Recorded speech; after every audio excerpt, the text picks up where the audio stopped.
Class, MASH. By Anutty. Chapter 121, Directions. MASH and the others ended up not doing anything for the reconstruction effort. The city had no shortage of stone mages and classes related to building. MASH was surprised how much of the city had been restored. Judging by the progress, the city would be fixed in another day or two. No one in their group was requested for something like reconstruction, however, they were asked to remain for a short while. The king was going to formally honor those that fought, and he asked that they remained for the celebrations. Despite the request, MASH wouldn't be there for either. The others would go as they had done their fair share, but MASH didn't think he deserved to be there. More than that, he didn't want to receive praise for what he had done.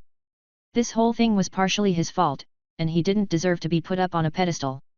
Deciding to avoid the celebrations, MASH remained at their house. He would do some research on the nearby dungeons, while they were celebrating. It hadn't been damaged, though it was mostly empty. The serving staff had all left to check on their families. MASH was there and so were his friends and family, but nobody else was. Alex wasn't there either. Instead, Luna had two new guards who stood at the entrance to the house. Apparently, they considered his brother to be sufficient protection inside, and remained in case she wanted to go somewhere. MASH was laying on his bed, though he wasn't tired. It had just been a convenient excuse to get some time to himself. He was tempted to use his inhuman hibernation since the skill would help him deal with his depressing thoughts, but held off. Red's warning was not something he would ignore. Red had talked a bit more about her skills once they got back, and MASH was surprised at the similarities. They were both inhuman, at least as far as their statuses was concerned. She had also gained the inhumanity skill and he was surprised to see that they were different. The name was the same, but the skill itself did drastically different things. Her skill didn't provide her the same intuition that his skill did, though it did add to her defenses like his. It was a strange situation. MASH didn't know that skills with the same name could do different things. Although, that seemed obvious now. Also, he learned that Jill had managed to gain 12 levels, having killed 8 of the black demons. After hearing Red's and Luke's story, MASH was impressed that Jill had killed so many of them. However, she had, not so subtly, described the fights as easy. He knew that Jill wasn't trying to show up the others, but the way she said it had made Red extremely angry. When MASH had left them, Jill was still trying to apologize. He didn't know how long he had been in his room and wondered if the others had left for the celebration already. They knew that he wasn't going to go and that he would be ready to leave once they got back. They had all gotten everything in order in the morning and had stocked up on anything they might need. Knock. Knock. Knock. MASH was a bit surprised to hear knocking. The servants usually announced themselves, and rarely ever knocked. Not to mention, that he thought that they had all gone home. The door wasn't locked, so MASH just called out to them. The door's unlocked. Luna opened the door, slipping in quickly. She looked at him strangely, and MASH thought that she looked tired. When she had left yesterday, she had been gone for the entire day, only arriving after the sunrise this morning. MASH sat upon his bed, and Luna took a seat beside him. She pulled out a small box and handed it to him. It was a wooden box, that was painted black. An image of the moon on the top. Luna was obviously waiting for him to open it. Curious, MASH gave in to her demands and opened the box easily. Inside he saw what looked like a dungeon key. It was far smaller than normal, and it was similar in color to the dress Luna had worn last night. The key was shaped oddly too. A squarish grip, and a long shaft ended in a crescent-shaped moon. The whole thing was black with white specks mixed in. It was obviously painted like a replica of the knight, and MASH looked at Luna with some confusion.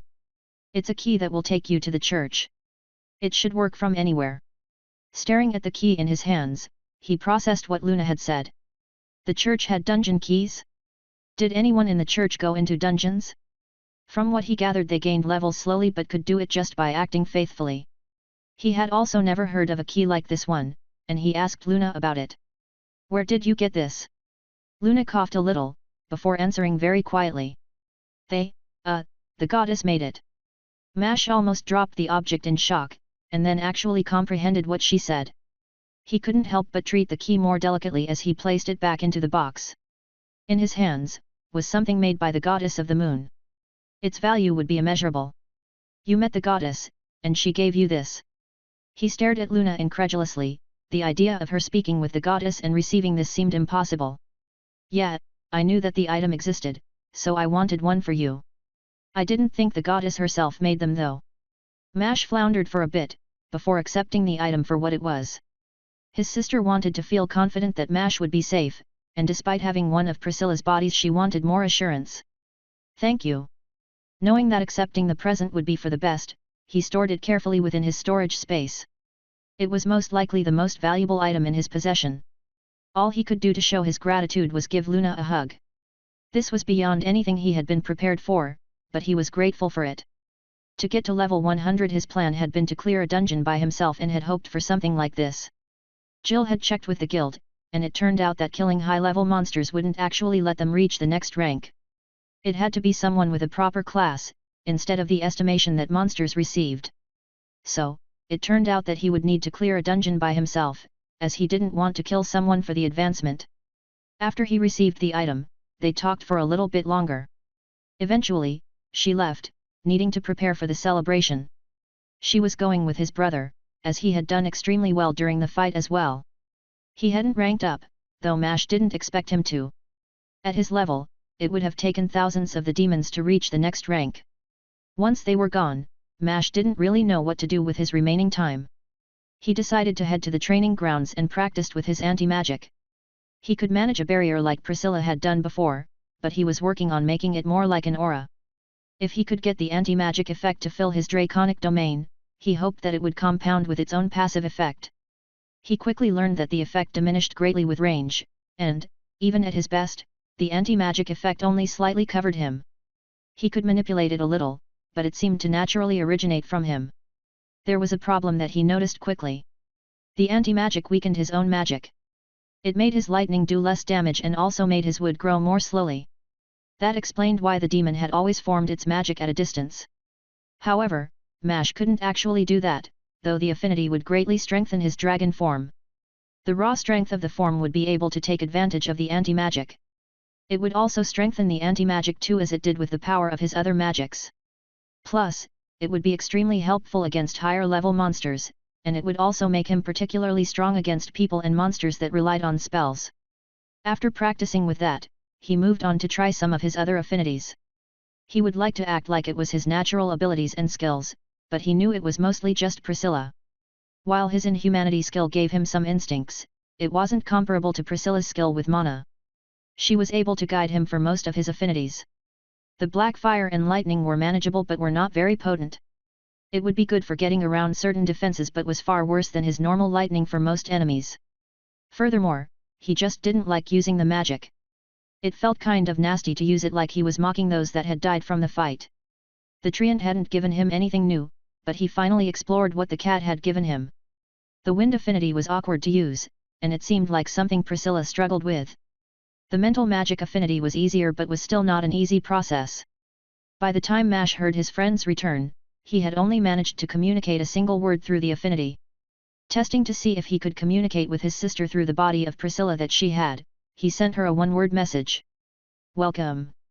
Priscilla told Mash that his sister had received the message. Mash was glad that they had managed to succeed, even if it was just a single word. Hopefully, they would be able to hold conversations after practicing a bit more. Mash went back upstairs, trying to see what the others thought of the new magic. Plus, it was almost time to go, and he wanted to spend the remaining time with his siblings. After spending a while with the others, it was finally time to go. They were standing at the exit of the house, and Mash prepared to say his goodbyes. Luna was crying, much like she had when she left for the capital back when they were younger. It had only been a little over 2 years ago, but it felt like a lifetime away. Honestly, Mash felt the same, but he managed to avoid crying himself. They hugged, and Mash tried his best to reassure her. Her voice was strained as she spoke. "Remember to send me a message once a week. Otherwise, I will start annoying Priscilla until she makes you do it." It felt like his sister was mothering him a bit, but he also wanted to keep in touch, so he agreed without any argument. "I'll make sure to remember. Plus, I think the others would remind me anyways." The others nodded their heads but were standing a short distance away. Despite being close, they understood that this was mostly a family goodbye. He wanted her to know that he would come back once he could. On the other hand, his brother surprised Mash by giving him a hug too. It was a gesture that he had not been expecting. Honestly, Mash was so startled that he just stood in place stiffly. After the short hug, Arthur handed Mash a large scroll. It was easily longer than his arm, and Mash wondered what it could be. Stay safe, this will hopefully be helpful for you. Not as good as Luna's gift but should still keep you on the right path. Uncurling it, he realized that it was a map. He had known about it with his domain, but he didn't know that it was for him. The map showed his location on it and had all of the known dungeons pointed out. Villages and cities were marked on it too, and Mash wondered what class would let someone make it. There were some other details as well, like mountains, rivers, and the like. Accepting the gift, Mash said one final goodbye before leaving. Goodbye, I'll see you guys soon. Chapter 122, Country Roads. Mash laid on the top of a traveler's wagon. He had always wanted to do it as a kid, but his parents had refused the few times they had used one. Now that there was little chance for danger, no one would stop him from engaging in the vanity. The king had apparently given everyone small presents and had even tried to send Mash something too. The items weren't tailored to their powers and were instead meant for convenience. The king probably felt guilty for kicking them out of the city. Between the four of them, they received a magical version of several items. This wagon could grow and shrink so that it could fit into a storage space.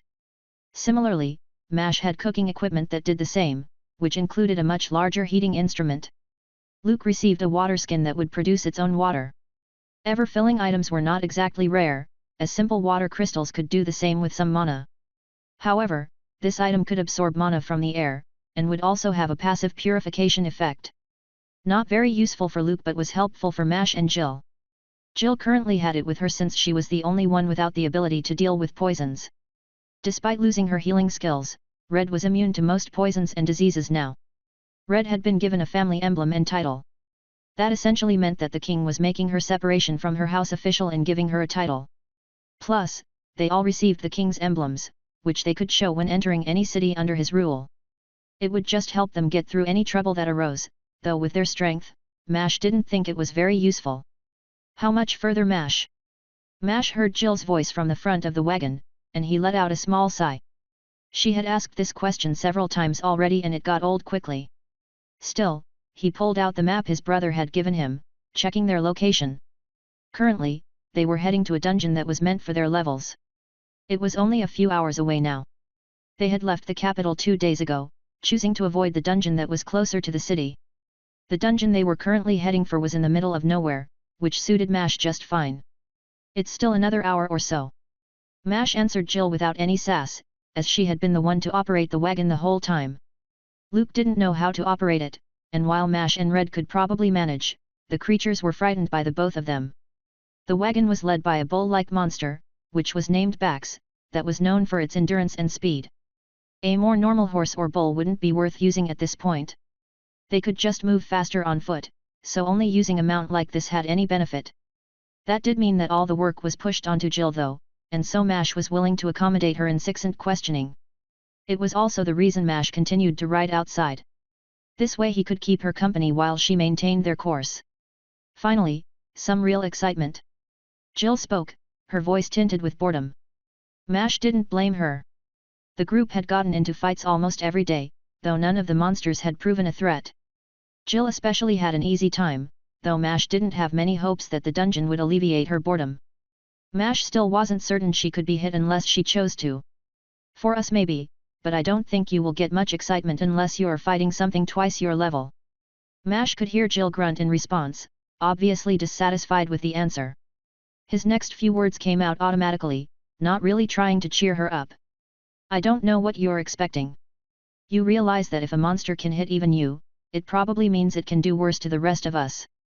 Mash put his map away, leaning over the edge of the carriage so that he could see her reaction. She must have heard him moving because she was shooting him a glare as he did so. Well, if you guys weren't so weak then maybe we could actually do something fun. Mash winced despite the sarcasm in her words. She meant it like a joke, but she wasn't entirely wrong either. Even after all their advancements, they still thought that Jill was the strongest by a somewhat wide margin. Sure, she didn't have the same power as the rest of them, but her defenses were simply too impressive. Red was pretty close when it came to defensive abilities, but her skills relied heavily on her mana. Jill's ability to teleport for free meant she could actually recover mana while fighting most enemies. They spent the rest of the trip, talking idly about what they wanted from their next advancement. Level 100 was a big moment for anyone, and they talked excitedly about what they might receive. Jill wanted something powerful, as she was more than capable in defense. Mash, on the other hand, didn't actually know what he wanted. More power was an obvious answer, but he didn't know if he needed anything new for that. Honestly, one of the biggest things he wanted to get was the ability to fly freely again. Maybe another upgrade on Hunt that would give him unlimited energy for things like flight. As they got close to the final few minutes of the journey, Red and Luke left the wagon and came to sit beside Jill. Well, Luke sat beside Jill while Red sat on the top as Mash did. If either of them got closer to Bax, then he would start becoming unruly. Their conversation died down, as they broke through the final bit of trees.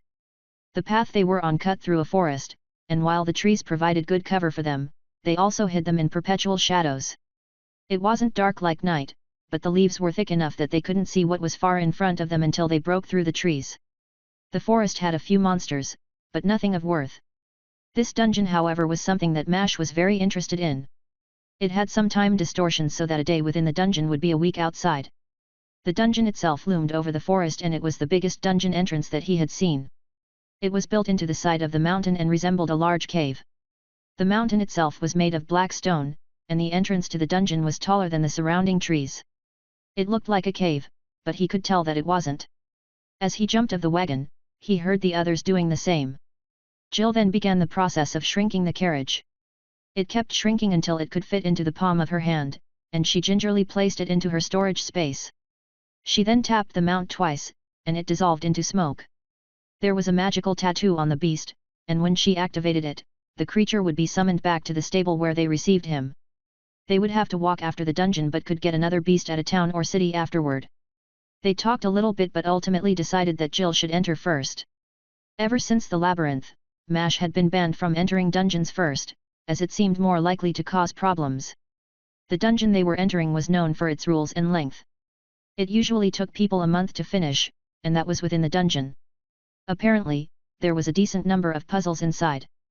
The dungeon was a recreated scenario, and it would require some long-term goals to be completed. There would be some monsters, but most people did the dungeon for the rewards. It was known to give good items, and there were rumors that it had even given some people skills. Mash had heard that was possible but thought it only happened for the highest level dungeons. One of the reasons the group had picked this dungeon was that everyone wanted something that would be a bit slower. The past few weeks had been fairly fast, and Mash and Red had almost died in the last fight. A dungeon like this would give them some progress but would also be a good opportunity to find some rest. Furthermore, they could grow a bit more. If they stayed in here for a month, then Mash would be 15 by the time they got out. The dungeon was famous for a scenario that took place at a luxurious beach or castle, where adventurers could relax. Plus, none of the known scenarios were particularly dangerous, and with their abilities, there shouldn't be any major problems. The most difficult thing would probably be a mystery or a puzzle that they would need to solve. The other big reason they picked this dungeon was because they believed it to be one of the artificial ones. After checking the information on known dungeons, they had made a list of the ones they thought were natural, and ones that were artificial. The artificial ones actually tended to be a bit safer, and he knew that he would feel less bad about killing something artificial. This dungeon seemed like the life inside would be fake, especially considering how scripted the dungeon sounded. As they stepped into the dungeon, they were swallowed by darkness. Mash opened his eyes and could see that there was a chest in front of him and nothing else. The room he was in was completely black, except for the single chest. He wasn't surprised, as he had heard about this already. Walking over to the chest, he raised the lid and saw a set of clothes inside. It was a set of grey overalls and a white shirt. He put his own clothes within his storage space before changing into the new clothing. There was also a hammer inside, as well as a toolbox, and a quick scan of it showed him that there were nails and other building materials inside. After grabbing the items, he took another step forward, and the darkness dissolved around him. Red was sitting on a brown wooden fence, though it only reached up to her waist. Mash wondered what the fence was there for, but his eyes were drawn towards the rest of the surroundings. They were in an open field, and he saw endless amounts of farmland surrounding him. In the distance, he could make out the shape of buildings, though he wasn't able to see any details. Most of the plants that were growing were completely foreign to him, and he didn't see any workers either. Looking back towards Red, he saw that she was wearing a dress of some kind. It looked kind of strange, with how it was a mix of black and white. There was even what looked to be an apron designed as part of the dress. It had a long skirt that reached her ankles. It was a very conservative style. Jill and Luke entered at roughly the same time. Luke was wearing a white robe that ran to the ground. It actually scraped against the ground as he moved. He had an amulet hanging from his neck too, though Mash didn't recognize the symbol. It was two lines that intersected one another. Though the intersection wasn't at the center and the lines weren't equal in size. Instead, the horizontal line was half the length of the vertical one, and it intersected the vertical line closer to the bottom. It was a strange ornament. Jill, on the other hand, wore a strange patchwork cloak. Each patch seemed to be a different color. She wore a dress underneath too, though hers was entirely blue. The skirt similarly reached her ankles, though there was a slit that ran to her knees. Furthermore, the dress stopped at her shoulders and didn't have any sleeves at all. It looked strange as the collar of her dress reached the midpoint of her neck. However, Mash thought that the dress would be popular if the design was used back home. She was also carrying a long wooden case that was marked elaborately with a silvery metal. It looked like metal vines were coating the wood. With everyone done with the initial portion of the dungeon, it was finally time to figure out what they needed to do. Chapter 123, Roles. Mash and the others headed towards the town in the distance. They considered doing something with the farmland but didn't want to risk failing the scenario. The previous dungeon that the others went into was a scenario type as well, though that had a much simpler objective. This dungeon was meant to be more complex, and one of the things that people would struggle with was finding out the purpose of the dungeon. However, they had done a bit of research before choosing this dungeon and were somewhat prepared for what they saw. The clear blue skies and large plantations told Mash which scenario this was. Their actual involvement in the scenario would be different from what others had experienced, but the locations would be the same. The dungeon had a set list of environments, but the scenarios would be entirely unique. They walked casually, not really worried about rushing to finish the dungeon. Rather than speed, the bigger issue would be fulfilling their roles. Mash guessed he was a builder of some kind and was glad for the job. He could build things with his magic alone and wouldn't need to learn the proper skills for it. Luke was obviously a priest, and Jill was a musician. Her box had contained a flute, and that made them think that she was probably a bard. The only one that was unknown was Red, as her outfit didn't give much away. As they got closer to the town, Mash was a bit confused by its construction. It didn't have any walls but had an archway around the path that led into town. At the top of the archway, was an awkward sign that named the town Corn Haven. Mash thought the name was a little strange, but he guessed that a majority of the crops he saw had been corn. The village itself was bigger than it had first seemed, and there were buildings that ran up a nearby hill. The houses and shops were mundane wooden structures, and none of them looked particularly luxurious. They didn't have glass windows, instead they relied on wooden panels that were pushed open. It reminded Mash of his old room, back when he was little. Mash looked further up the hill when Red pointed towards it. Cresting the top of the hill was an elaborate mansion that looked to be even bigger than Arthur's house. Surprisingly, even the mansion didn't have a wall, and Mash could see the blue stone from a distance. Was it painted, or was the stone naturally blue? Elenia, thank goodness. You found the bishop too. Quickly, we must return to the mansion. Hearing Red called by her real name was very strange, and it took Mash a second to realize who the newcomer was talking about. The person who spoke was a man that wore something like a butler's outfit. It was a suit of black and white which had colors matched Red's dress, but it was done more in the style of a butler. It was comprised of a white shirt that was accented with a black overcoat and tie. The man had short black hair that was combed back behind his head, and he had a narrow mustache. Even more surprising was the speed at which the man moved. He clearly had more agility than Mash did, and the man grabbed Red's arm, dragging her away. The man also waved for Luke to follow, and he quickly ran after them. Mash and Jill joined too, though they weren't asked for. It might be a mistake, but it wasn't like they had a better idea.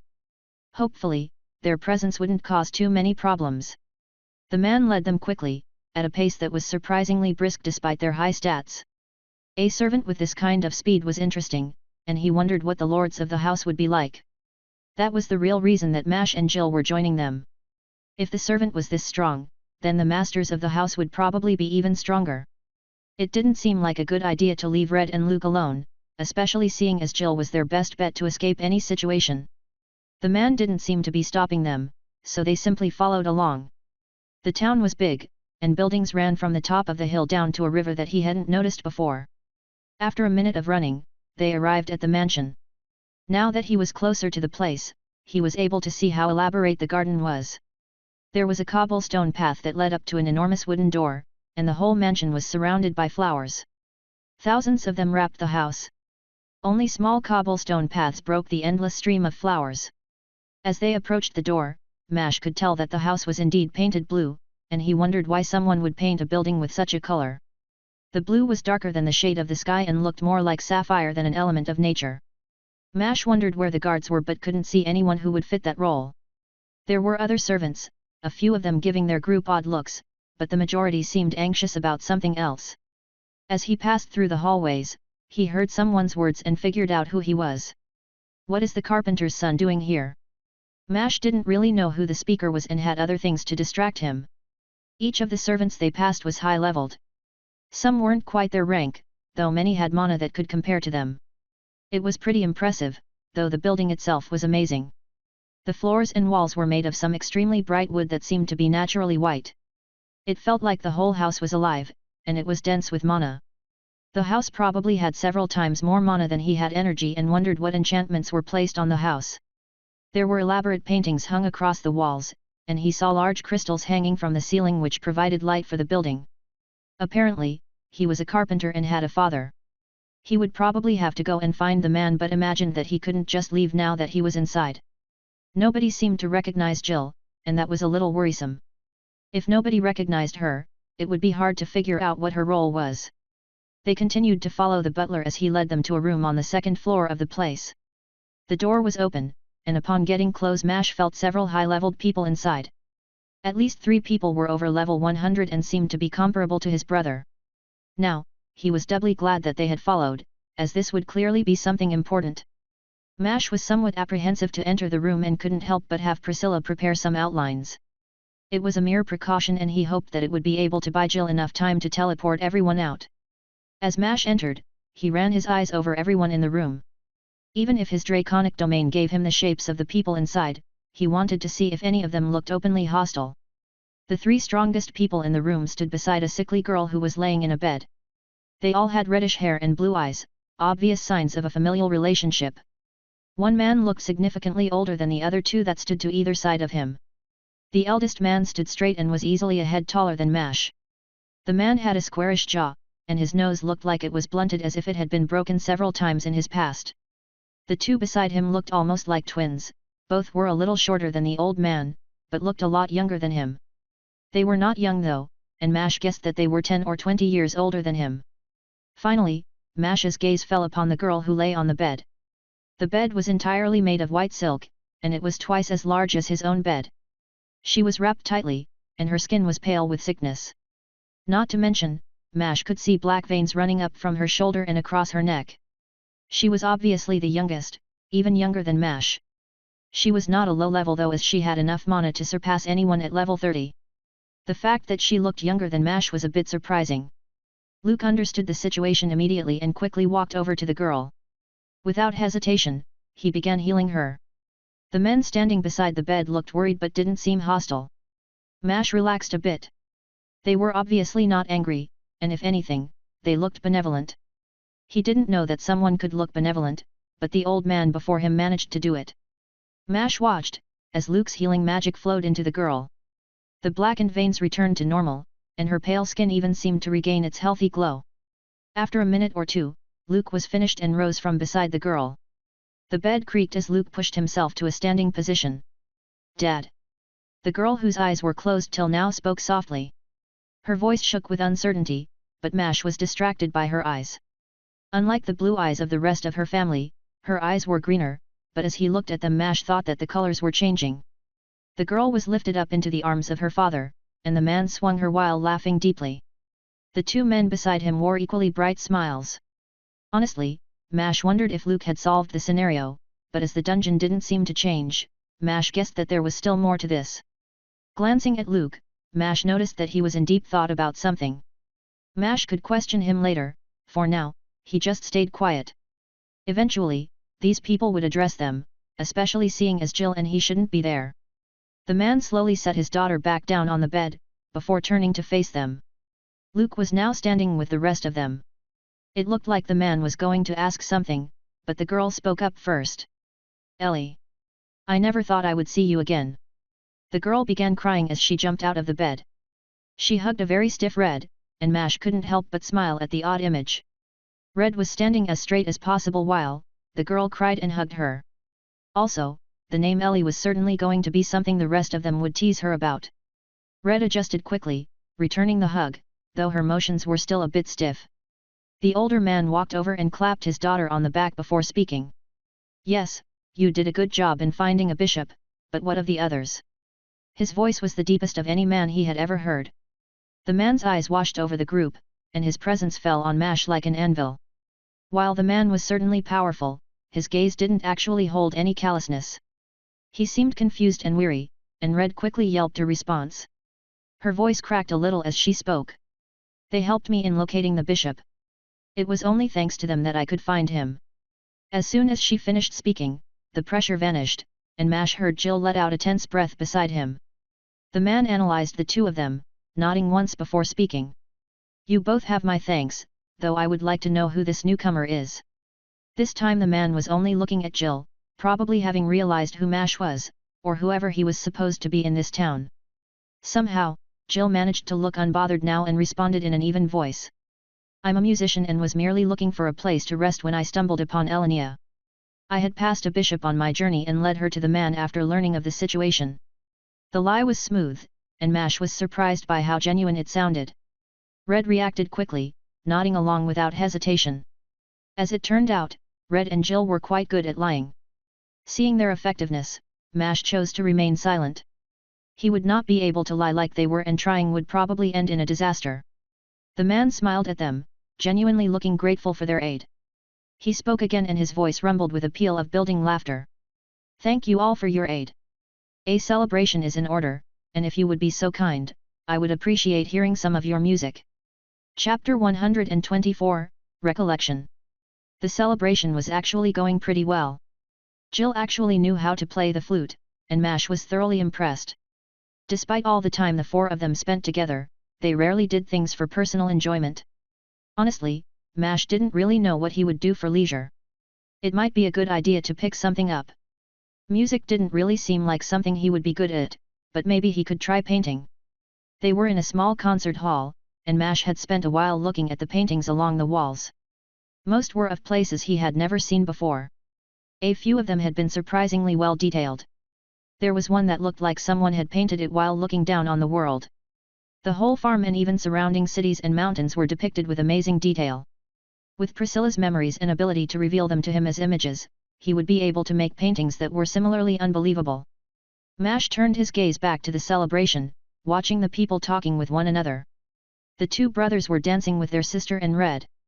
Their father was standing in the corner, contentedly watching the scene. The man had been talking to Luke a moment ago, but they seemed to have finished their discussion as Luke was walking towards Mash. Once he was close, Luke whispered something to his ear. The poison that was on the girl felt a lot like a demon's magic. No wonder they didn't have a healer around to deal with it. Mash could only barely hear him, and he doubted that the others could. Even still, Mash looked around nervously. It was true though, and everyone else was thoroughly distracted by the celebration. Fighting demons would be annoying, but it was at least familiar. So long as there was nothing as strong as the purple demon, they would be able to manage something. However, if he did see one, then they would probably need to run away. It was a strange coincidence though.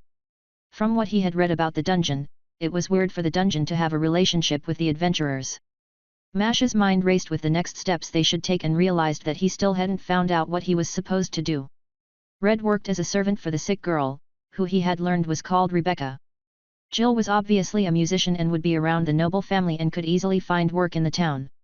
Even Luke would have a place at the local temple. What was the significance of a carpenter's child? "I think we should probably head to our respective places. I should find my dad's place, and you should go to the temple." Mash was more confident than he expected. Luke nodded but seemed a bit hesitant.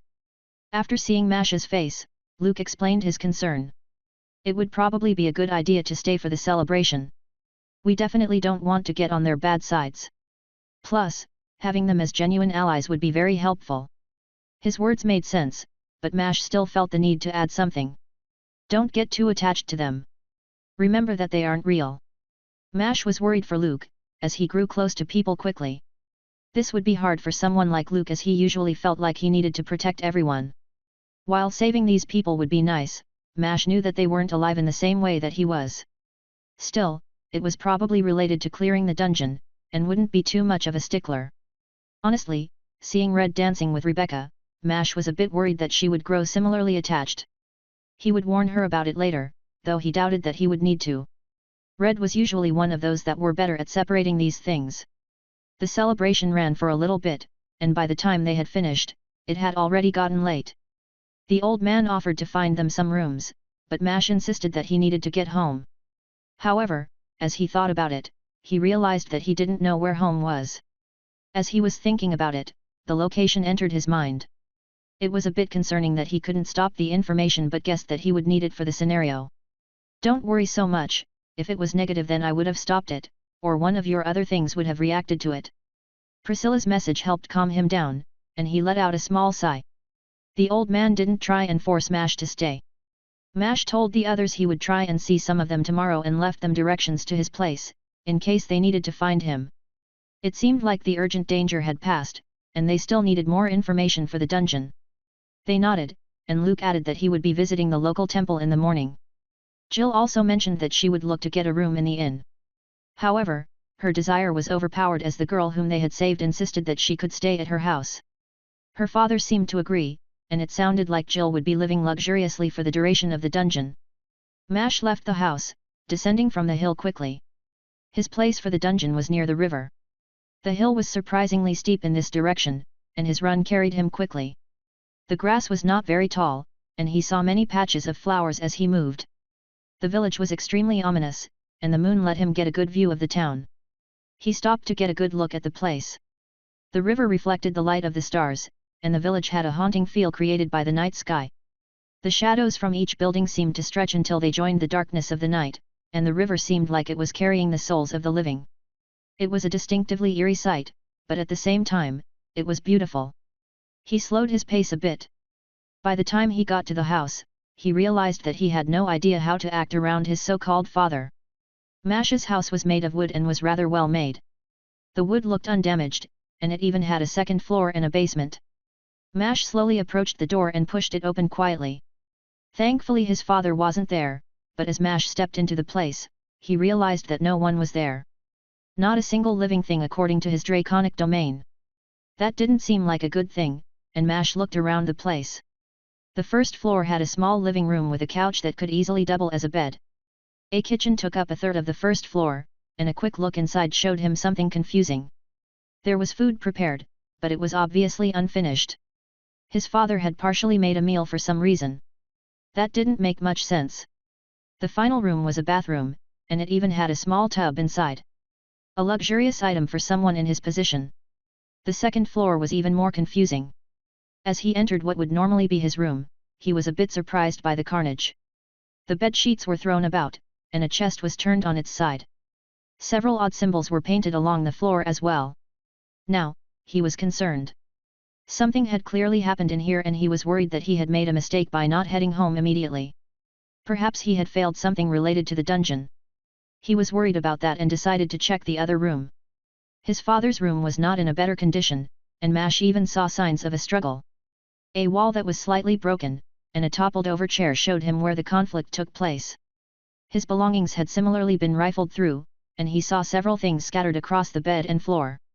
Mash considered leaving and telling the others, but as he didn't sense anything within his domain, believed that it wasn't that urgent. He would see what he could find first, and then go to see them later. There were several books scattered on the floor, and Mash slowly picked them up. Some were mundane storybooks, obviously meant for a child. Finally, he found something that looked more like a journal. As he opened it, he realized that he was exactly right. His fake father had written accounts of his life for the past few years. Mash began reading, wanting to learn of the history of the town, and his role in this scenario. Mash wasn't expecting so much emotion in the text, and the surprisingly genuine kindness of the man. It had described his wife's death, and the struggle he faced while raising his son. Mash was only playing a role here, but the text still resonated with him. His role seemed to perfectly fit him, and the book described how Mash had received a poor gift. They didn't have classes here, and instead, people received gifts every 10 years. As a child Mash received a worthless gift, but his father didn't treat him poorly because of it. In fact, he had gone out of his way to make sure that others would treat his son properly too. The difference between this scenario and the reality he had faced hurt. He had thought that he had moved past that, but reading the text he realized the truth. He still held some animosity and hatred towards those that had treated him so poorly when he was a kid. Unconsciously, he felt his eyes start to water, and Mash shook his head. He had warned Luke not to get too attached to this scenario as it was all fake, and here he was crying while reading his fake father's journal. So much of this father's actions reminded Mash of his past, of what he had wished from his real father. It was silly to feel so much for a person Mash had never met. However, reading the story, Mash was able to understand what kind of person his father was in the scenario. The man's thoughts weren't particularly complex, but they were genuine and kind. The way he talked about Mash and the other people he had met, made Mash wish that he was more like this man. The man described every encounter he had in detail. Even those moments of disappointment and sadness revealed how much he valued his morals. Through his own personal effort, he managed to find a place for his son, and when his son developed a gift for wood magic, the whole town rejoiced. Mash decided to keep the journal and placed it in his storage space. There didn't seem to be anything related to his disappearance or the dungeon in the text, but Mash still wanted to keep it. It was still a good story, and he wanted to show it to his siblings. After he put the journal away, he decided to examine the room more closely. He was relieved to see no blood and hoped that the man was okay. Looking over the room more carefully, he could tell that someone had broken in and kidnapped him. Why would someone kidnap a carpenter? Thinking about what information a carpenter would have, Mash managed to find an answer. The man would probably have blueprints for the buildings he constructed. Depending on what the timeline of events had been, perhaps he was kidnapped for information on the noble house? That would make sense, especially considering the recently failed assassination attempt. If the assassins had information about the layout of the house, they might be planning on returning to the mansion. Considering the implications of that, Mash dashed out of the home. He should tell the others what he had found and warn them. Plus, he wanted to see if the head of the family would help him find his fake father.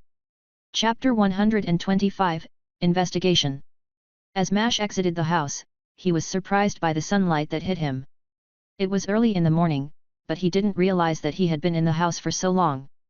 Reading the journal had distracted him and he lost track of the hours. Since they were in a dungeon, Mash wasn't sure if Priscilla could send a message to his sister, but he checked either way. "Are you still connected with the body we left with my sister?" Mash sent her the question, and he waited for her to attempt it. He assumed that she would have some method of testing to see if it had worked. The response came instantly. "I am connected in a sense, but the distance is too great for me to relay information. I know she is alive but cannot send any information.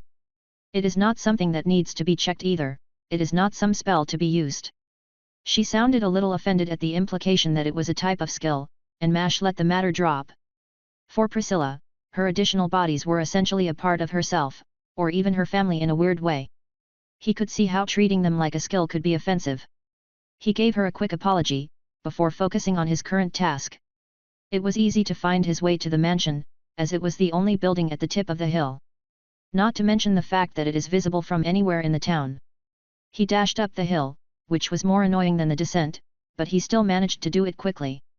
He probably should have flown but didn't want to do anything that might startle the people. Based on what he read, Mash hadn't displayed any of his transformation skills in the scenario, and he guessed that using them might cause some problems. He would still do it, if necessary, but not just for convenience. So, he ran on foot. It added a few minutes to his journey, but he knew that he had already wasted several hours reading the journal. A few minutes wouldn't change much.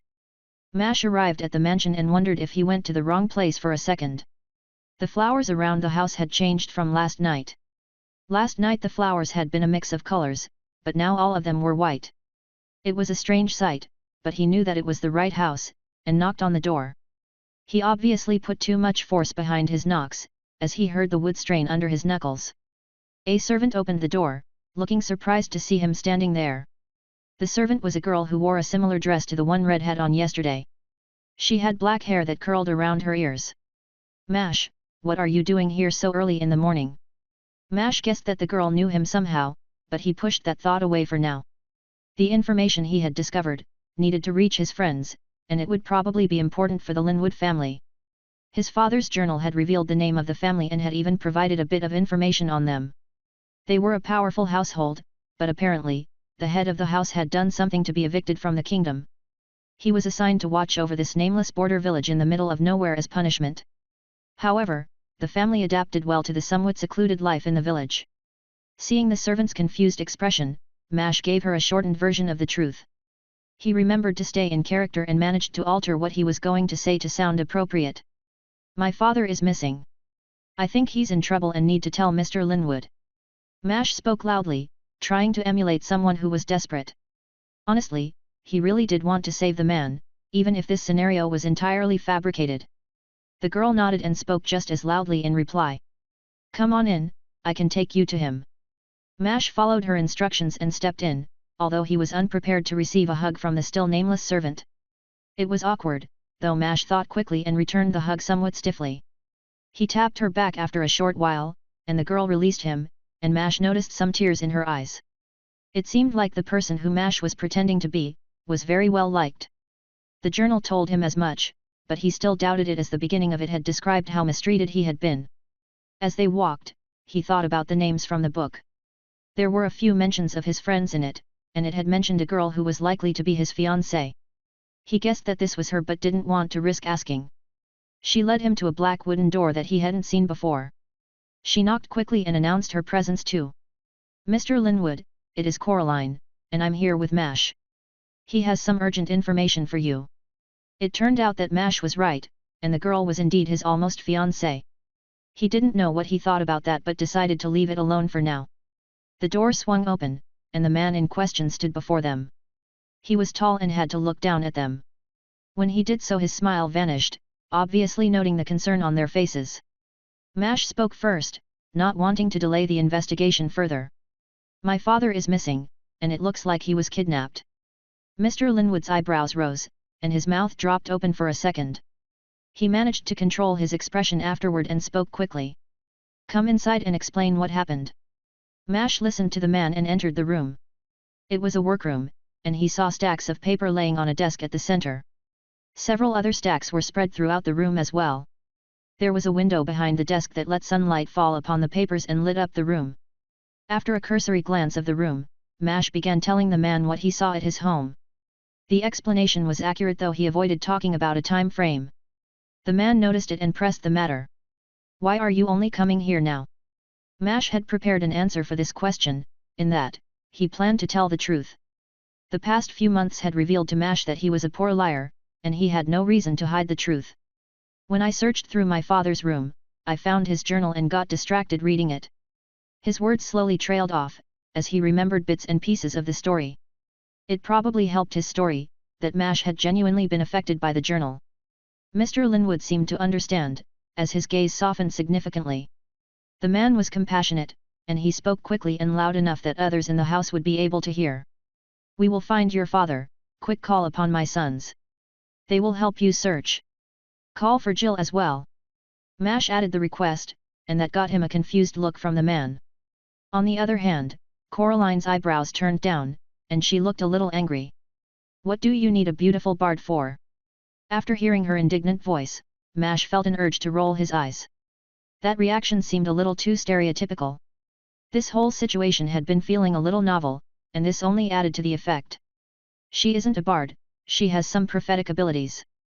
Mash and his party had shared information about their new skills while traveling to the dungeon, so he had an idea of what Jill could do. She had gotten a lot of things related to fate and her vision, and he believed that she could manage something for this situation. At the very least, it couldn't hurt to try. Coraline's face quickly twisted from frustration to understanding. It was obvious that she felt bad, but she didn't get the chance to apologize as one of Mr. Linwood's sons entered the room. He was quickly followed by the other, and everyone else too.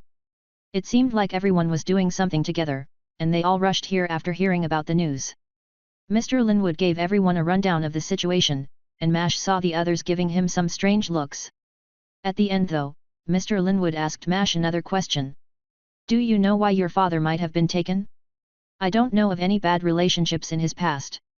Shaking his head, Mash told him about the conclusions that he arrived at. He spoke clearly, getting across all the information he felt was important. I think it was for plans on your house. He is the only person who knows about your house's layout and building.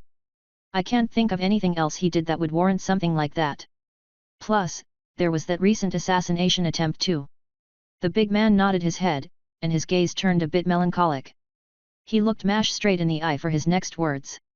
I was afraid that was the case, and if that is true it is unlikely that he would still be alive. I'm sorry, this is all my fault. Well, Mash was not expecting that reaction. That a man with his power and position had enemies was obvious, the assassination attempts alone proved that. Although his reasoning for his father's assumed death felt a little short.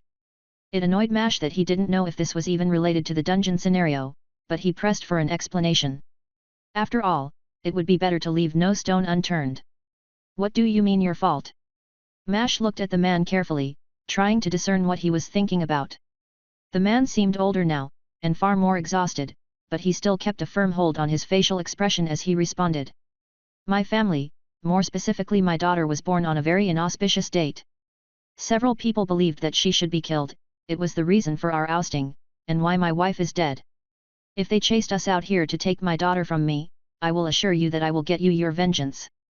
His voice kept growing colder and harsher, and by the time he finished speaking, Mash felt like he was looking upon a powerful monster.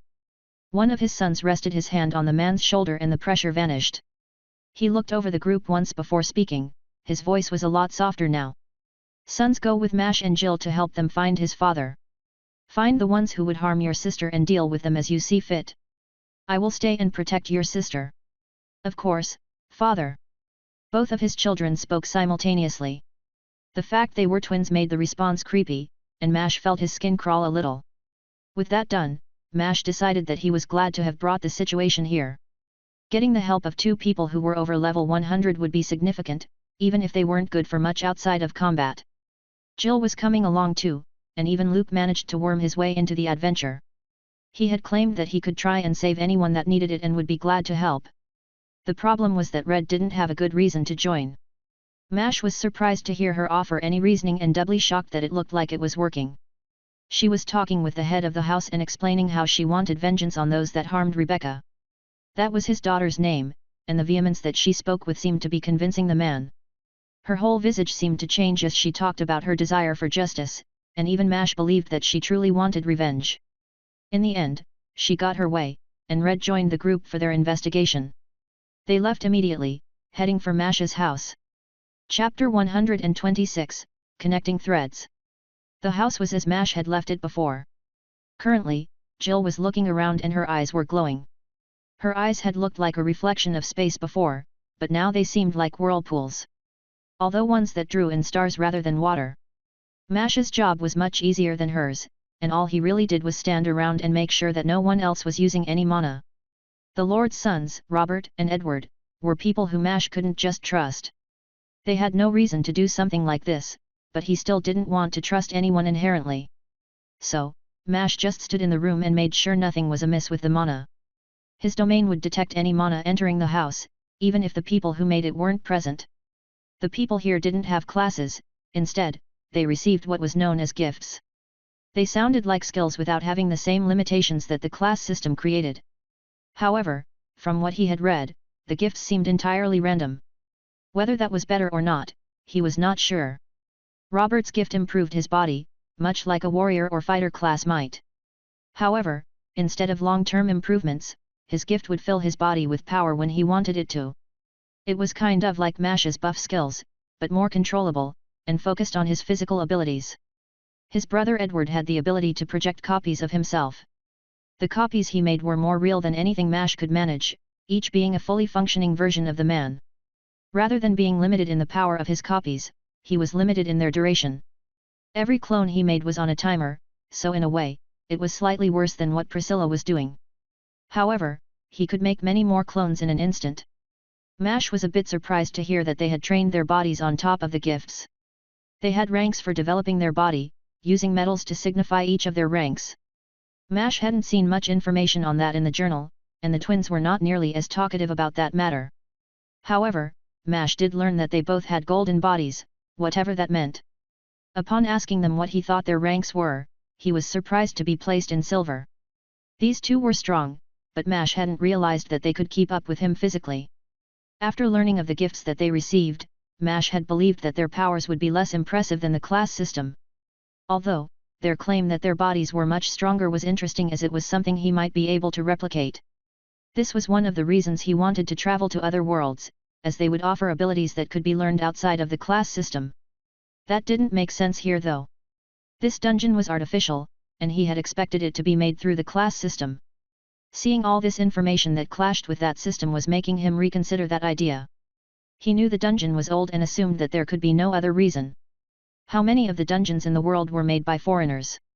Were they even foreigners if they came from another world? Jill eventually finished her search, and clones of Edward had checked the rest of the house. He had offered to let Mash search his own room, but Mash knew that would be pointless. He had already searched his room earlier and doing it again wouldn't accomplish anything. That didn't dissuade Edward though, and he had sent 2 clones to comb over his room. Thankfully, it looked like Jill had a lead. It was unsurprisingly boring to sit around and do nothing. I think I know where to go. At the very least I narrowed it down to some locations. There was obvious hesitation in her voice, and Mash wondered what she might have seen. But before he could ask about it, Robert spoke first.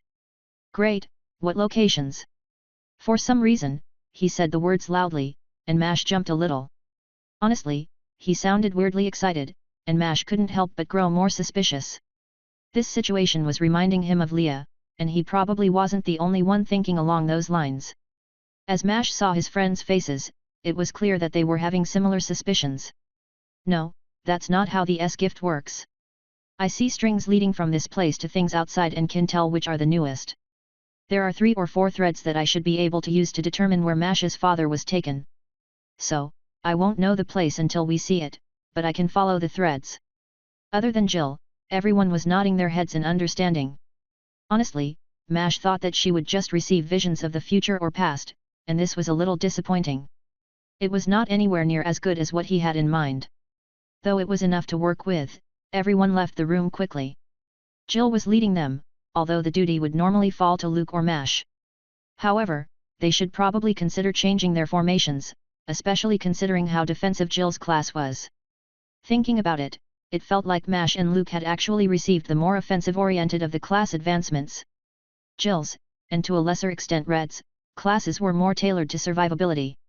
Neither of their classes had done much for their damage output, but many of Red's defensive skills could be used offensively too. The town was very different in the light of the day, and it had none of the eeriness of the night. Sometimes Mash still felt like the shadows were unusually long, or that he saw a particularly dark patch of shadow. Hopefully, that was his mind playing tricks on him, mixing the image from last night with what was happening now. Stop, you are being misguided. Receiving Priscilla's message, Mash stopped in his tracks. His first instinct was to think that Jill's skill had failed or that they were going to fall for a trap. It took a second to process that she was talking about his speculation of the town. He was right, there was indeed an occasionally odd shadow. Somehow, the town, or someone in the town, had been influencing him to ignore the oddities. Immediately, he checked his domain more thoroughly. He needed to check if the others were already infected by the manipulation or not. While he couldn't make any real medicine for their situation, his repetitive prodding at one of the elongated shadows managed to shake some of them from the effects. The twins didn't seem able to understand the wrongness of the surroundings, though Mash guessed that he could understand why. Assuming that this manipulating effect was active all day, Mash realized what was happening. Mash didn't know if the strangeness was a result of the world being artificial, or if it was some kind of puzzle for him to resolve. Even after coming to the city, he still had no idea what needed to be done to clear the dungeon. Honestly, it seemed like every situation they got involved with only increased the puzzle's complexity. From what he knew about the dungeon, it should have a single concrete goal, and their roles would somehow be involved with it. Stop, that's the place.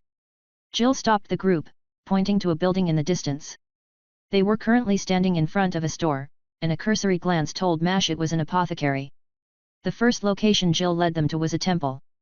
That should have been obvious given Luke's persona, but Mash thought that his job was to heal the daughter.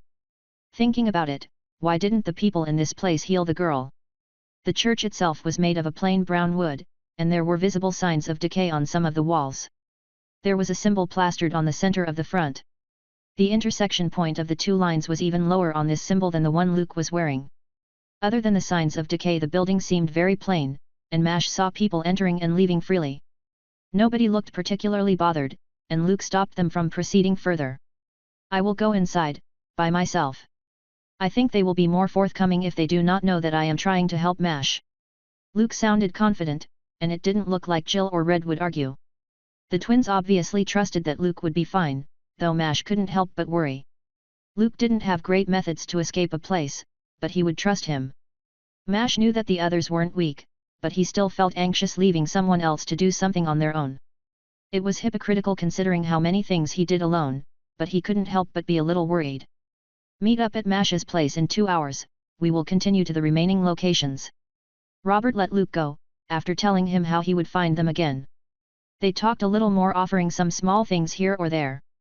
Mash even made a tiny imitation of Priscilla and handed it to Luke. Mash didn't change into his treant form as he was still unsure of how the people here would take his transformations.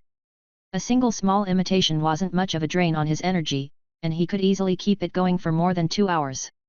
Mash wouldn't be able to send messages as he could through one of Priscilla's true bodies, but he would still know if something happened to it. It would work as a simple signaling method.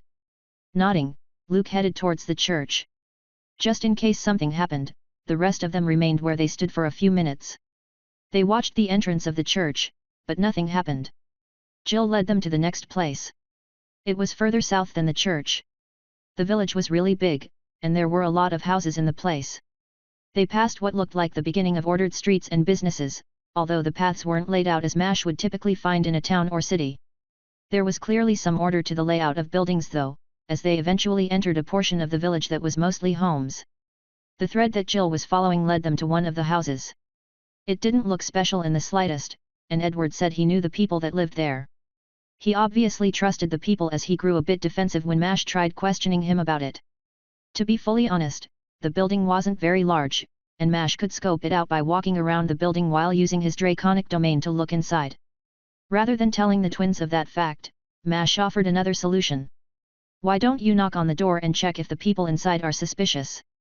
I will just walk around the building and make sure that no one is hiding around the house. Maybe someone snuck in." Edward seemed fine with that, and Mash quickly started walking towards the side of the house. Robert and Red followed him, and Mash led them around the building. Within his domain, he could look into the house easily.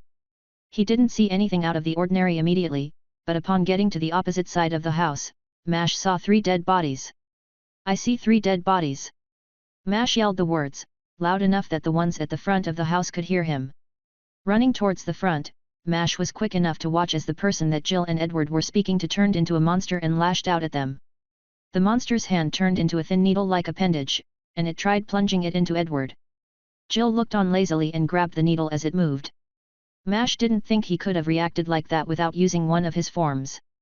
She couldn't stop it completely, but she slowed it down with her armor, and Edward was easily able to dodge the attack. Edward followed the motion with a downward swing of his hand, his face contorting into a rage as he did so. There was a large crunching sound as the half-deformed face of the monster caved in. It crumpled and fell to the ground motionless. Chapter 127, Getting Weird. The fight had ended quickly, but it had only created another problem. Edward's reaction had killed the monster instantly, not giving them the opportunity to gather any information. That thought was only brief though, as Jill's presence would let them find the monster's origins anyway. Normally, they would probably need to do a lot of investigation to find real results, but Jill's ability was letting them take a lot of shortcuts. Honestly, Mash wouldn't have known where to start without her ability. Edward quickly moved the monster's body inside the house, his motions seemed a little panicked. He was probably worried about other people in the town seeing it, and Mash caught Robert nodding at his brother. The 3 of them that had been walking around entered the house too. Once Mash got inside, he could see a trail of blackish blood and watched as it followed Red's feet, and got drawn into her body. She was cleaning the ground and hiding any trace of the presence. It was an obvious thing to do, but Mash had forgotten about it in the excitement. There was a short entrance hallway in the house, and Mash only saw the body once he turned the corner. It was splayed out in what looked like a living room. There was a large couch against one of the walls, and children's toys scattered across the floor. He stared at the body of the creature. It had died while transforming from its human appearance, and half of its body was a sickly green shade while the other half looked entirely human. Its left arm had turned into a stinger of some kind, and it dripped with a red substance. Mash didn't think it was blood. The substance was viscous like honey, and he could watch as it dripped slowly. "What is it?" Robert asked the question aloud, and Mash had to restrain himself from answering on the spot. Despite the thing's unusual skin color and abilities, Mash could tell that it was a demon. His draconic domain let him feel what its magic was like, and it reminded him a lot of the black fires the demons had used. Plus, there was a subtle likeness between the demons he remembered and this monster here. The sickly hue to its skin, and the pitch-black eye reminded him too much of the demons. "It's a demon, or at least that's what I think." Jill seemed to have no problem sharing that information, and Mash was shocked as neither of the twins seemed to doubt her. In fact, they didn't even question her about it. It looked like Jill's role as a prophet was granting her some inherent trust from the twins. "Can you tell where we need to go?" Red sounded a little impatient, and Mash couldn't really blame her. Although, it was unlike her, and Mash wondered what had her so riled up. Jill nodded her head, but they didn't leave immediately. They still had to check this body and the bodies of the people who had lived here before. There was not much more to gain from the demon's body. Studying it might let them better understand how its body worked, but that wouldn't really help solve their immediate problems, several of which had sprung up from this discovery. In the back of his mind, he wondered how many demons had infiltrated this village. They had passed a few people on the way here, and Mash hadn't sensed anything amiss. Although Mash didn't actually know if he would. He hadn't had the opportunity to scan this creature while it was imitating a human and didn't know if it had been able to hide from his domain. If it could, then Jill was probably the only one who could tell the difference. After checking the body, Mash led the others into the room he had sensed earlier. It was a bedroom, the only one in the house too. It was only a single-floor house, and he could see most of it now that he was inside. The bed was large, and there were 3 distinct lumps on the bed. Even if he didn't want to see it, his domain revealed the truth to him. Edward walked over to the bed, removing the sheets that were covering the body. There were 2 adults and 1 child on the bed. They were naked, and Mash doubled over vomiting on the ground. All that was left of their bodies was skin, and it had looked like a vile costume. He could tell the bodies had been unnatural from his domain, but only upon seeing them directly did he realize how disfigured they were. It was if they had been skinned, and that their bodies looked like they had been drained. All that remained now was oddly clean skin and hair. Once his stomach was thoroughly empty, Mash managed to return his gaze to the corpses. The others were still struggling, but it looked like Red had adjusted quickly. Mash noticed holes in each of their stomachs. The stinger the demon had was probably the cause of this. None of them wanted to linger in the room for very long, and they left quickly. Edward set one of his clones to check for clues while they moved on to the last location. That ability was proving to be far more convenient than Mash initially understood, and he was more than happy to leave the investigation of the house to Edward. Even if his father in this scenario was fake, Mash still wanted to save the man. Hopefully, they would find him at this last location. More importantly, he just hoped they weren't too late. What would happen if he was already dead? He believed that saving his father was supposed to be a part of the dungeon. It was pretty clear that Mash's role in the scenario was to find out about his father's disappearance, or maybe he was supposed to prevent it. Either way, it sounded like a good idea to pick up the pace. Jill had no problems leading them to the next location, and Mash noticed that she wasn't teleporting. Like Mash, she was hiding her true abilities. Mash still didn't trust the twins and wanted to keep his transformations hidden for as long as possible. With the dragon form he should be able to beat them, but he knew that they probably had more abilities too. Mash didn't think that anyone would reveal the true nature of their skills and doubted that the situation would change with these gifts. They ran through the streets now, no longer caring about maintaining a calm visage. After seeing the corpses in the previous house, none of them wanted to take things slowly. The twins seemed especially anxious, and it looked like they wanted to carry Jill so that they could move faster. This run showed Mash that the twins were a lot more capable than they let on. Their upgraded bodies were more capable than Mash's, though he was still confident that he would be stronger with his dragon form. At the very least, he could compete with them. They passed a lot of people, and Mash kept moving from side to side in order to check them with his domain. Unfortunately, nobody was revealed to be a demon. At the very least his skill wouldn't show him. After running like that for a minute, Jill stopped at a pier. He hadn't noticed this place earlier and wondered how he had missed it. It was large, and there were several tall boats in the river. The whole dock was made of wood and there were several big storehouses along the river. Jill pointed towards one of those. That's where the trail ends. There are a lot of threads leading there, even one from the house we were just at. Mash felt something rise in the back of his throat at the mention, but he managed to avoid throwing up again. Jill's face was similarly marred with disgust, but again Mash thought that red looked surprisingly fine. Was it due to her new race or something from her past? He would ask her about it later, for now, there was something more pressing to him. What's the plan? Robert asked Edward, obviously deferring to him for this situation. Mash was tempted to just barge in there, and deal with the demons but knew that it was a bad idea. If any demons managed to escape, then they would be in some serious trouble. Mash spoke aloud, cutting off anything Edward would have said. Let's check the building out. If we walk around the outside, I should be able to get a small idea of what's going on inside. The building was large, and even with the increased size of his draconic domain, he still wouldn't be able to see the entire building by circling the outer walls alone. However, he could probably see any rooms or the like and could find any people or corpses. Robert nodded to him and spoke quickly. Well, lead the way. No point in slowing down now. Robert didn't seem to mind letting Mash take charge, probably because it was his father at risk currently. Leaving it at that, Mash ran towards the side of the building while making sure to avoid being spotted. The building was big and made of wood too, and the bottoms of some of the walls were slightly damp. The wood was darkened by regular flooding. He wondered what goods a village like this would trade and remembered the immense amount of farmland outside. Approaching the side of the building, Mash got as close as he could to the wall. The building didn't really have rooms, instead, the inside seemed like one massive room. He could feel piles of boxes and noticed that many of them were open. I think the demons have been eating your supplies. Mash spoke to Edward, his tone carrying his confusion. He hadn't realized that the demons would eat crops and had expected them to be meat eaters. They seemed like the type of monster to eat human flesh.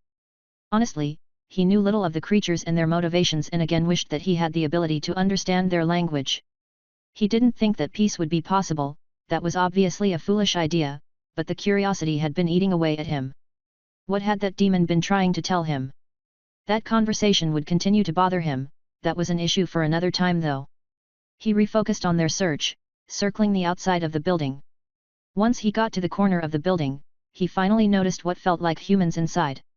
They were chained up, and he hoped that was a good sign. They were attached to something, though he couldn't tell what it was from the shape. There are people chained up in this corner. We need to get them out and probably have Jill check whether or not they are human. Edward nodded and gave some instructions to Robert. The two had an obvious dynamic where Edward came up with most of their plans. Robert seemed more like the type for action, and he followed Edward's instructions perfectly. A blade appeared in Robert's hand, one that seemed to form out of thin air. It was a long blade, that had the slightest curve to it. The top of the blade didn't look sharp, but he could see a thin layer of mana coating the entire blade. The man's strike was impressive, in that Mash's eyes only barely managed to keep up with it. He wasn't sure if he could dodge it, though that had never been what he focused on. Mash relied more on the durability of his forms, and while the power behind the swing was impressive, he still didn't think it would cut his draconic form. Mash kept comparing himself to these two men, as he didn't think he would be lucky enough to avoid fighting them in the future. They were the strongest people he had met and expected that he would end up fighting them for one reason or another. The wall was cut cleanly, and Robert slid open the cut section. It hardly made any noise, and Mash was presented with the sight of 4 chained people. Thankfully, they were still alive, and he saw the recognition in one of their eyes. The man didn't look like Mash, but the expression he gave him revealed his identity. This was his father, and Mash stared at him silently.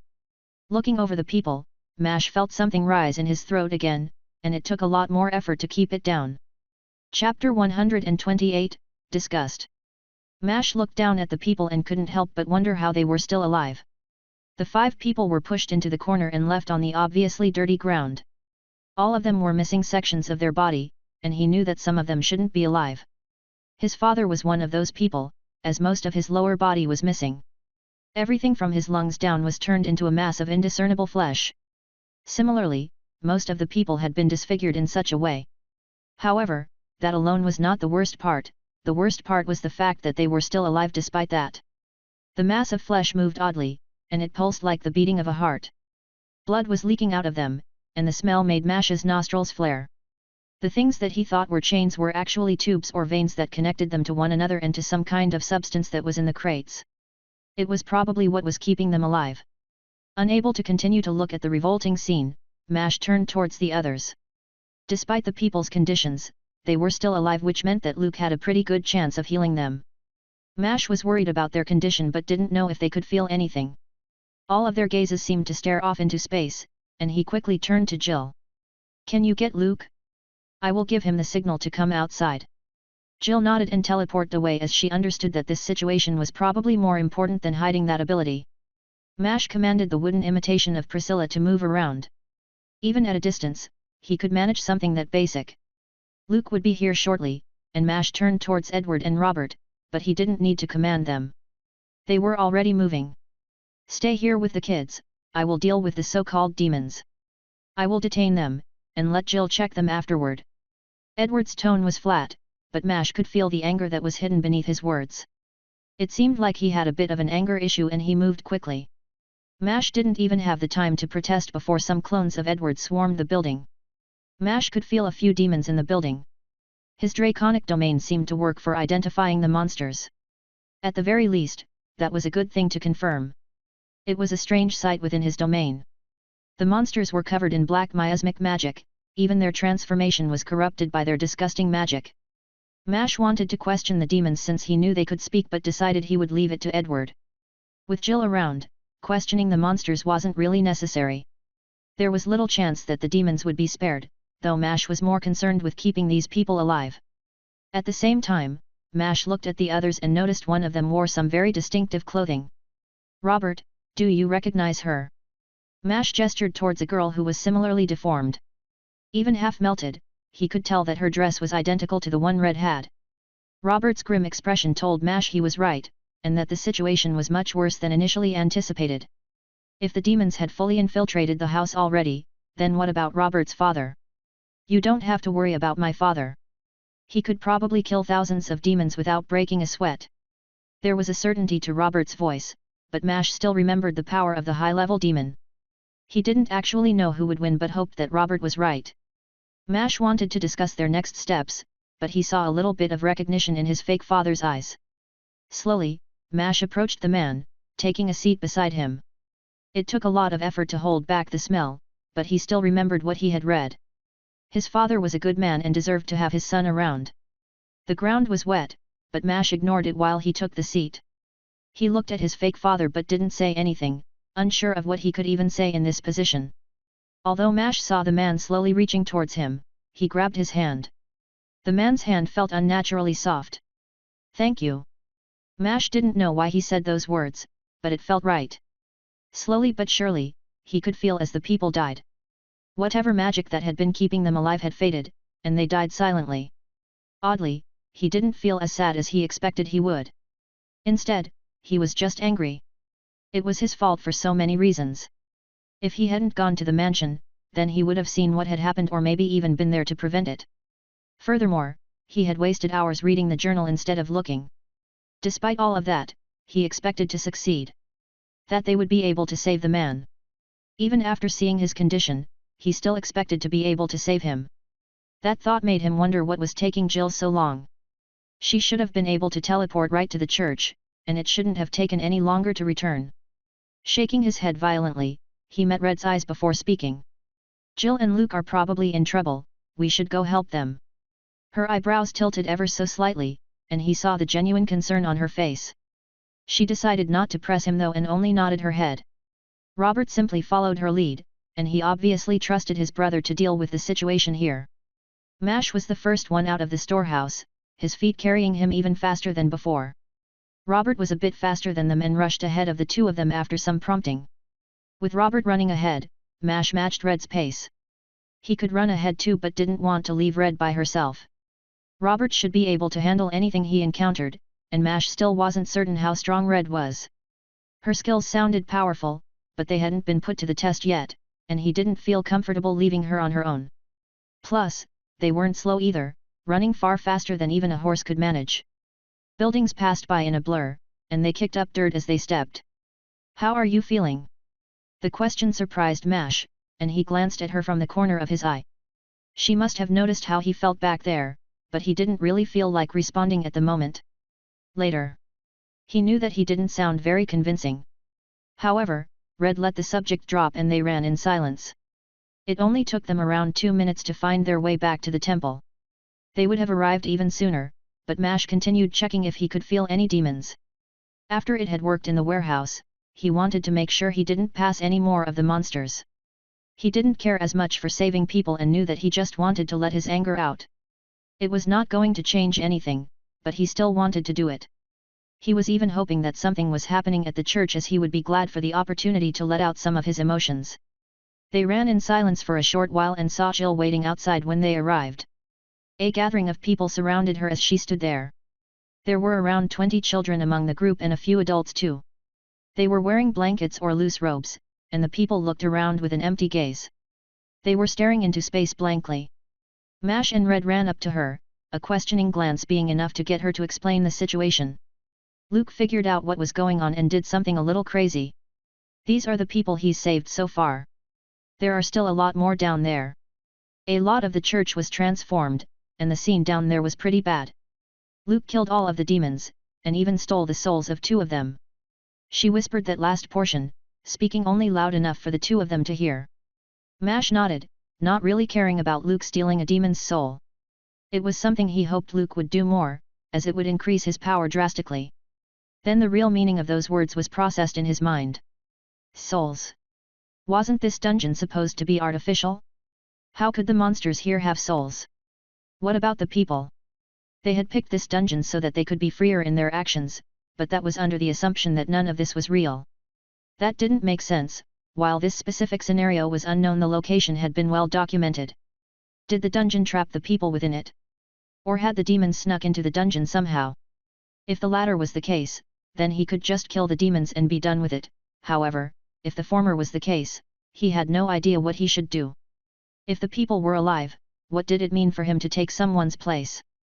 What about the people that knew about him, like his fake father and the maid from the mansion? Was the dungeon controlling all the people here, and how did that even happen? Then the deaths really hit him. A man, who had been a good father, had his son replaced and died without ever seeing him again. All he got was Mash, someone who had replaced the person who actually deserved to be with the man. Mash could feel his face grow stiff and his heartbeat increase.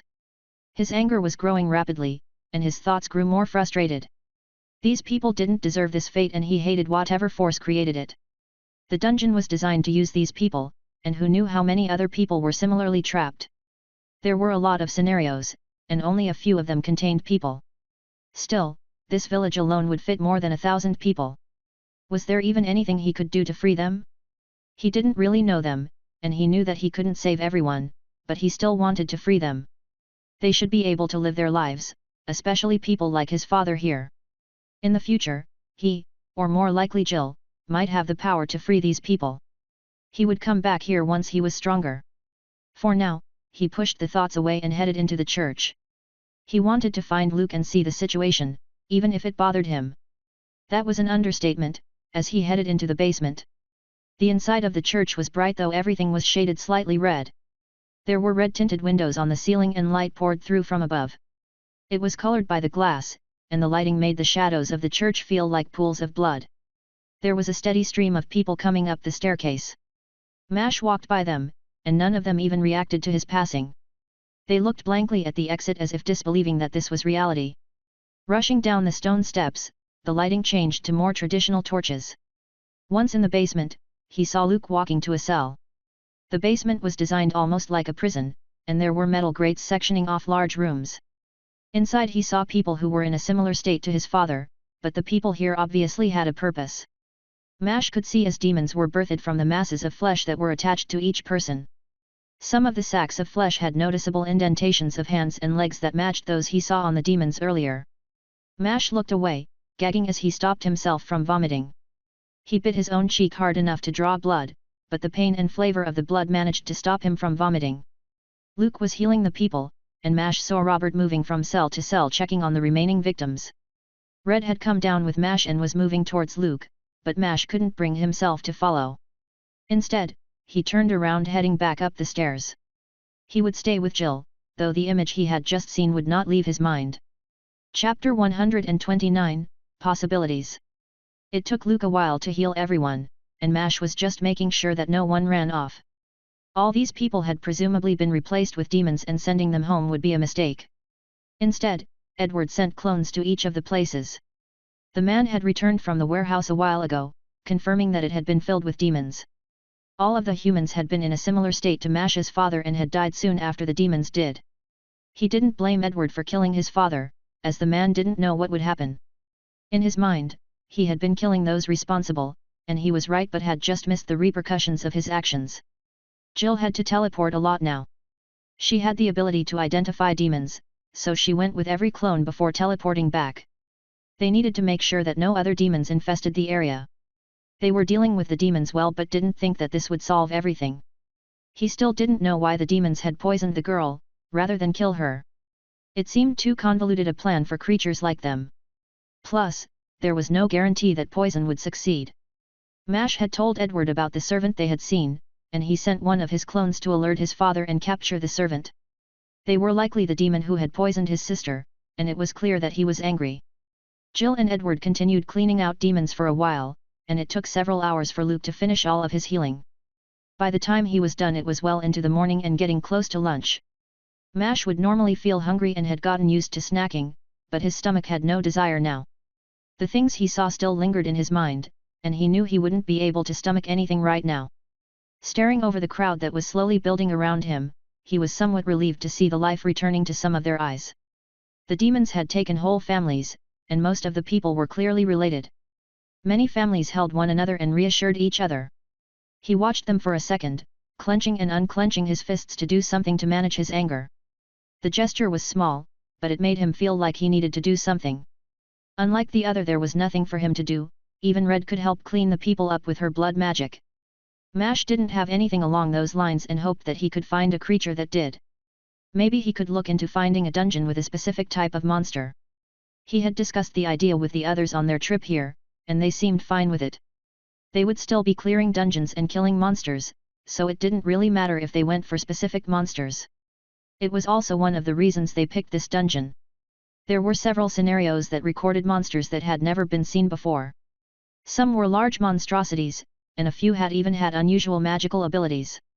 It didn't seem like they would find anything like that now though. He could eat these demons but didn't want more demonic power. The more he saw them and how they used their abilities, the worse he felt about the demonic powers he had already gained. The anti-magic was useful, but using it would remind him of these things, and he doubted that he would ever use the demon form.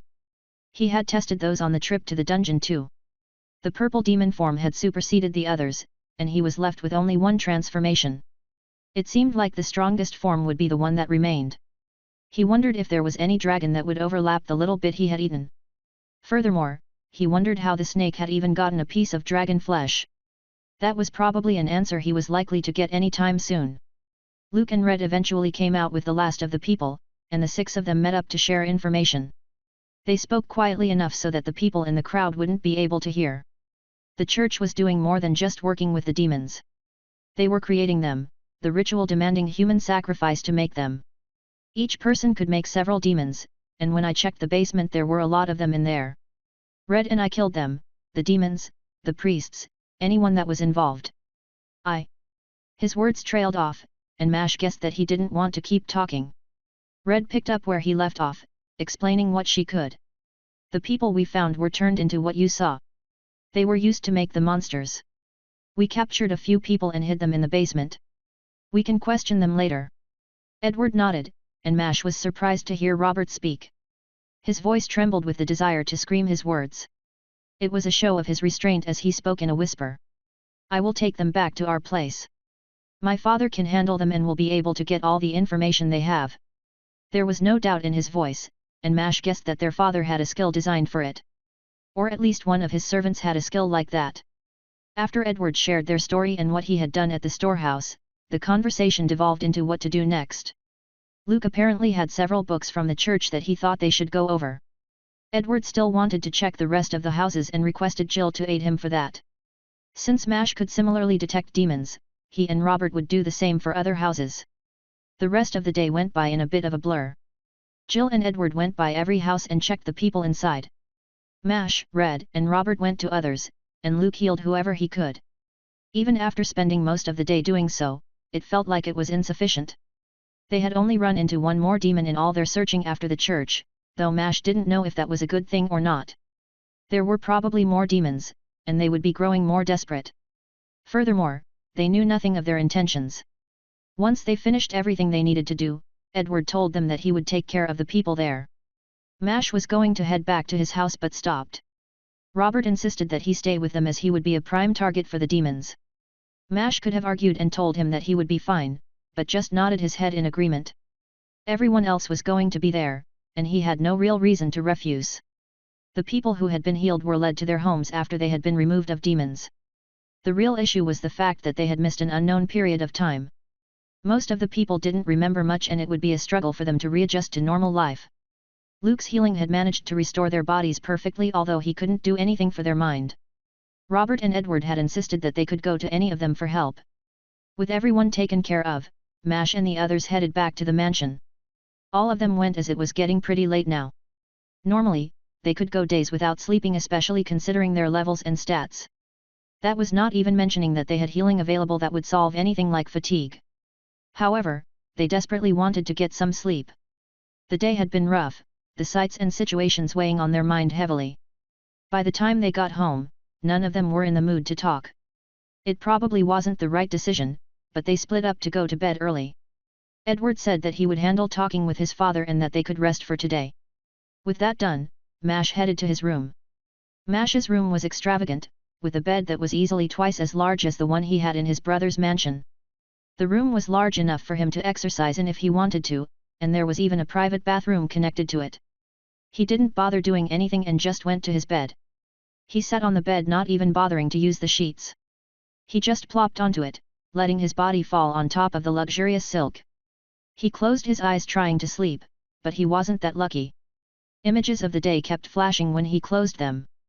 The disfigured bodies and horrific scenes were enough to keep him awake, and the final moments with his father weighed on him. Furthermore, there was the largest concern of the fact that these people were truly alive and were somehow being controlled by the dungeon. He wanted to do something for them but didn't know what. He was not your real father. You don't owe these people anything. What happened to your desire for freedom? Priscilla's message startled Mash a little, and her question left him stumped. He had been driven before, but the things that had happened as of late drove his mind toward other things. Everything seemed so much more important, but he did need to remember his goals.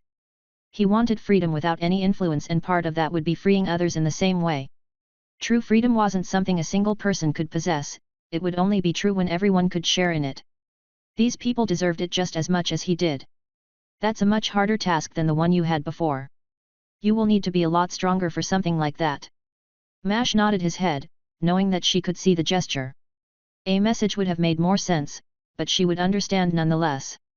The real question was how he was going to go about accomplishing his goals. Becoming stronger was obvious, but he felt like it might still be insufficient. So long as his power relied on the class system, then it wouldn't be enough to break free from it. He would take it as far as he could go, but he would need to find something new. Perhaps he could learn about how these people strengthened their bodies. From what he read, it required a gift to strengthen a person's body, but Mash's class was similar to a gift. He made a mental note to check the libraries when he had the chance.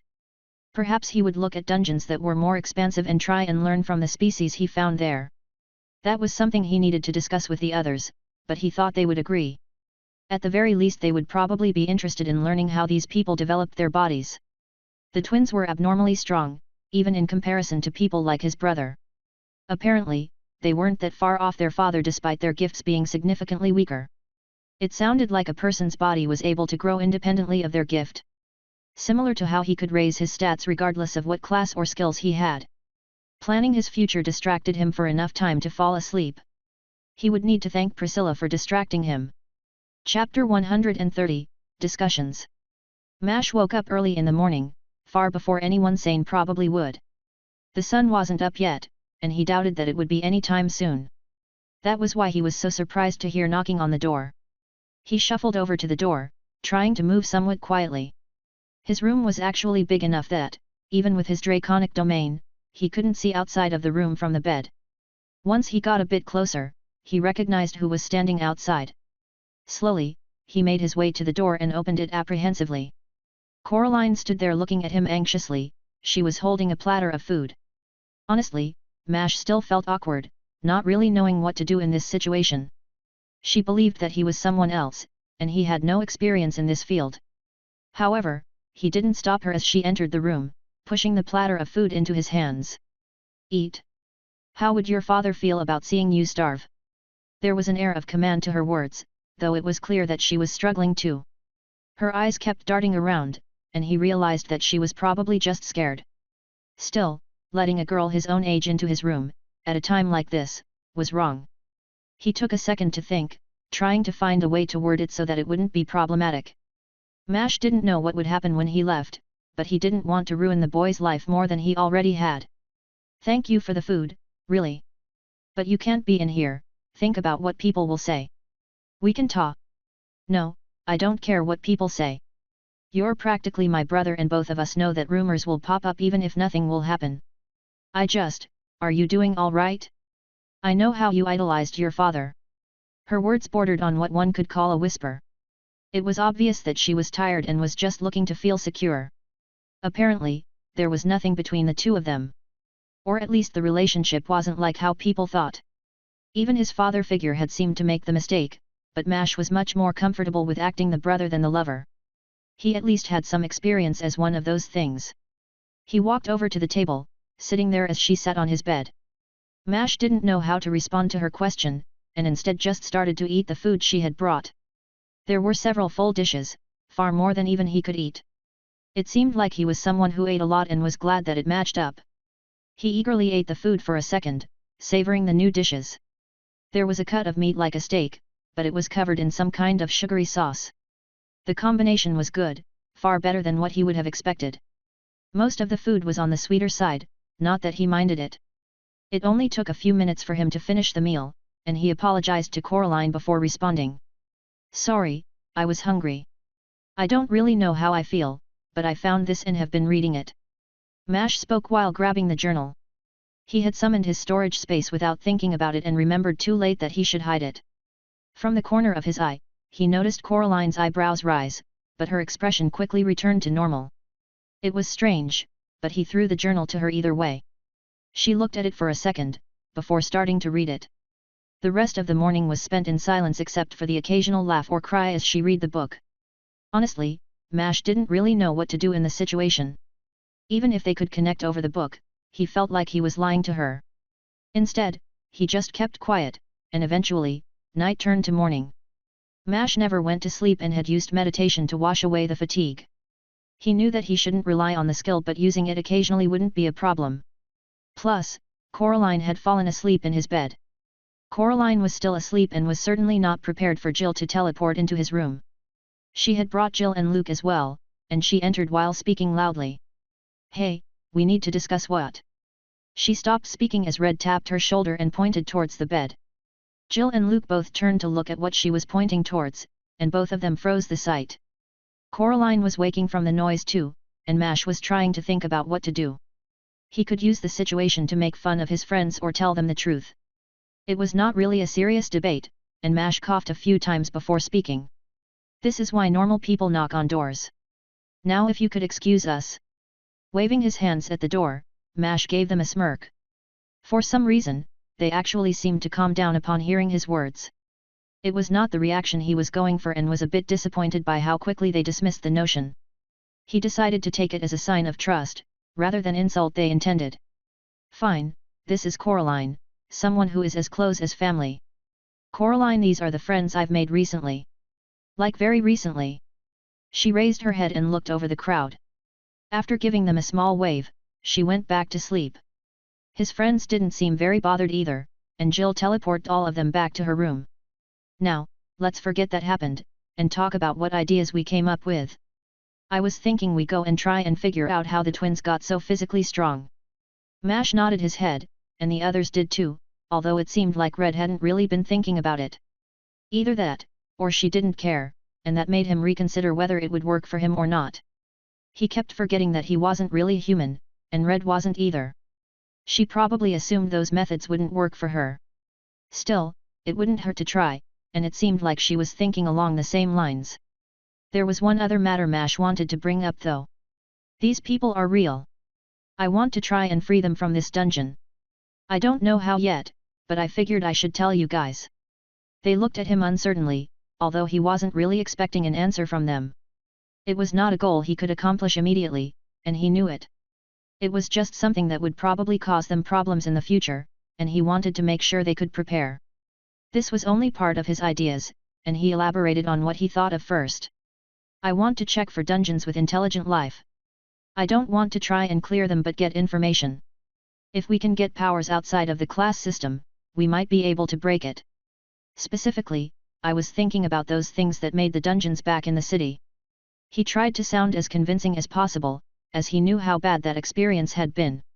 Luke's face darkened, and the look he gave Mash made him think that he would throw a punch. That obviously didn't happen, but he did yell. Those things were monsters, you can't seriously expect to learn from them. I don't. Stop, you know as well as everyone else what those things were capable of. If we could learn how they did those things, then it can only help us. Mash isn't suggesting we become their friends, he merely wants to steal their knowledge and power. Red cut Luke off, however, her voice was similarly cold. Whatever her words said, she obviously didn't like Mash's suggestion. Slowly, her glare shifted from Luke to Mash, and she continued to speak. And don't think that it is the right decision. You might be right that it will make us stronger, and you might want to do good with it, but consider what lengths you are willing to go for power. If you focus too much on your goals, you will end up like my family. Her voice somehow grew even colder as she spoke, and her final words stopped any retorts Mash might have made. Furthermore, her eyes darkened unnaturally, and her irises turned into pools of blood. The hairs on the back of Mash's neck rose, and he shivered slightly under the gaze. Jill stepped between the two of them, her hands raised in a placing motion. We are friends here. Just sharing some ideas, we don't need to go through with them all. Let's just try to focus on one thing. For now, let's just try and figure out how these people strengthen their bodies, and worry about the rest later. Also, no more glares if you have weird eyes. Jill sounded like her usual self, and she looked at Mash and Red for the last few words. Mash nodded his head. Being under the gaze of an undead blood being was unpleasant. They kept talking about a few more things, though they avoided talking about where they would go after this dungeon. Instead, they focused on how they would find information related to enhancing their bodies. Mash's initial instinct to go check the libraries was good, but they had told him it was probably a good idea to ask first. When he asked them about maintaining their cover, Jill just rolled her eyes and said that it shouldn't matter.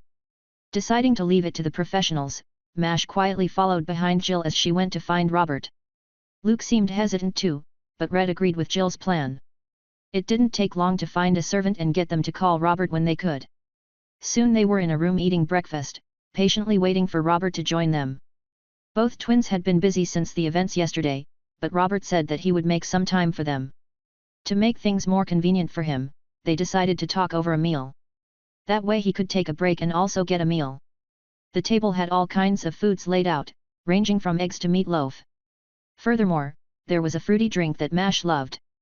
He had never tasted anything like it, and despite the oddly yellow color, he drank almost a full pitcher himself. After eating for a few minutes, Robert entered the room. He wore the same clothes he had on last night, and he looked tired. It seemed like their bodies weren't quite as good, as Mash could easily go days without sleep. That might have to do with his changing race though, he would ask Jill about it later. They gave him some time to eat, only making some idle conversation for a little bit. It was almost too casual, but Jill moved the discussion to the needed topic and asked Robert what she wanted to. Well, since we are talking about how to get stronger, do you think you could tell us how you got to a golden body? Mash should ask Jill for some tips because his usual method of lying involved just telling the truth. It proved surprisingly effective in that people believed what he said. Robert nodded and started sharing what he did. You guys are at silver and could just train for it. I'm sure you could get there in 5 to 10 years. But that's not what you're really asking. If you must know, there are ways to speed it up, though I wouldn't really recommend it, but I do have some ideas.